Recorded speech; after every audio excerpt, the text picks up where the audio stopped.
with Indigo and her mom, Liberty. They were rescued the beginning of this year from a slaughterhouse. We don't often get to rescue directly from slaughterhouses, but this particular slaughterhouse, the owner, one of the things that he does is if he ever has a mom and a baby come in or a mother give birth at the slaughterhouse, he refuses to slaughter them. So yeah, these guys are really special for just a multitude of reasons, you know.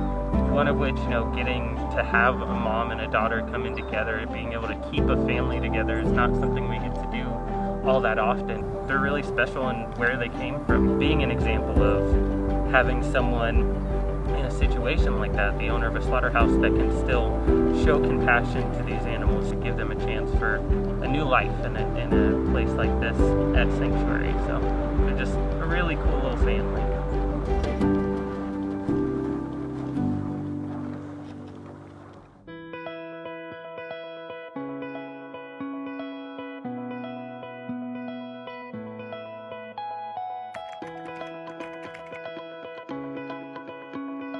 Ellie came from a slaughterhouse in Ramapo, New York. She had escaped and she was on the run for like 2 weeks. She had found her way into somebody's backyard and they locked her in there and then called us. She had a number on her side and she was very obviously going to be used, you know, for meat. We would go in there every day, so she would get used to us and our presence. And one day she just like came right up to me. I was like still as a statue and I was like, oh my gosh, she trusts me. As soon as we introduced Ellie to this group, she blended in immediately. They go from situations of abuse and then they come here and their personalities really start to shine.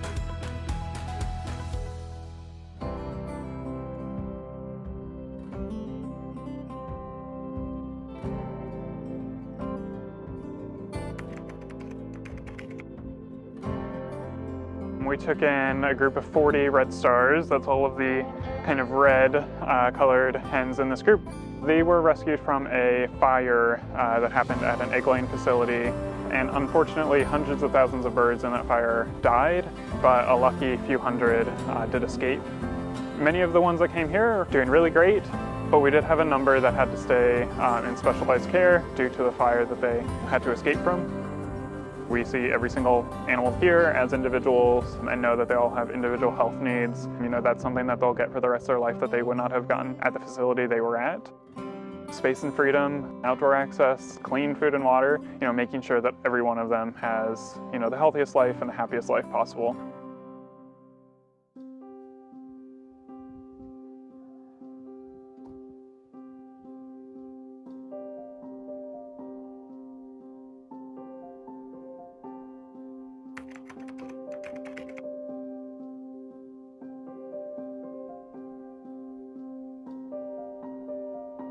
It was a very unique experience for me. I've been a long-time Farm Sanctuary staff member, a member of the development team. The pandemic prevented shelter staff from making the trip to Florida and asked me if I could be on the ground throughout the course of the rescue. As soon as we reached the property, we realized that we had our work cut out for us. There were cage upon cage upon cage of chickens living in broken down housing, had inadequate food and water. There were pigs, goats, sheep. It was an incredible experience for me to be able to meet sanctuaries in my local community, and to watch people willing to dedicate everything to help take animals out of such an awful, awful situation. I'm just incredibly honored to have been a part of the experience and to be able to see the many animals that we were able to rescue living out their lives in peace and with love.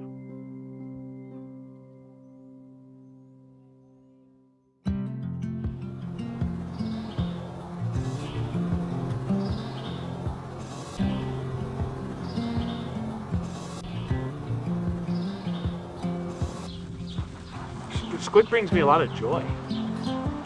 Just his enthusiasm and his excitement, which is kind of a great influence for others, just to kind of see his love for living. He was bred through the FFA.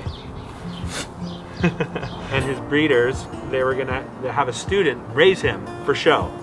3 days after Squid was born, his mother accidentally trampled his leg, which unfortunately was something that was a little bit more severe than anyone was expecting. He was no longer seen as a healthy animal. His breeders did not know what to do with him, and that's why Squid has ended up here at Farm Sanctuary. He did see a few vets, and they thought they were going to be able to fix it with a splint. They tried several different things with him. None of it seemed to really work out. And since he's ended up here, we've done the best we can, and he's really come a long way with that injury. We've been able to put him in a little cart that he is in on and off all day long. He's moving really well. It's a much happier life.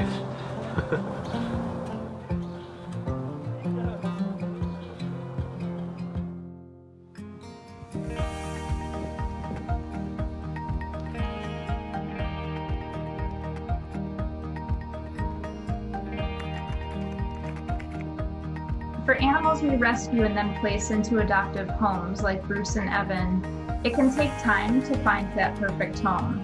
And that means considering the space that the adoptive home or sanctuary has, the other animals in the herd, the adopter's ability to meet that animal's specific needs. And that's what led us to JP Farm Animal Sanctuary in this case. These two boys just had every single odds stacked against them from the beginning, health-wise and situation-wise. And they beat those odds because of compassionate people at every single step of this rescue who were helping them along. When their individual needs are met, their personalities are just able to shine through. For me, Sanctuary is waterfalls and like flowers, an oasis. I guess that's the word I'm looking for, is oasis. To me, Sanctuary really means freedom, being cared for. It's like a jacket, a cozy jacket. It means safety, it means peace, it means joy. It's a place of healing and acceptance. It's a cultural touchstone that helps reinforce people's values, not just across the United States, but across the world.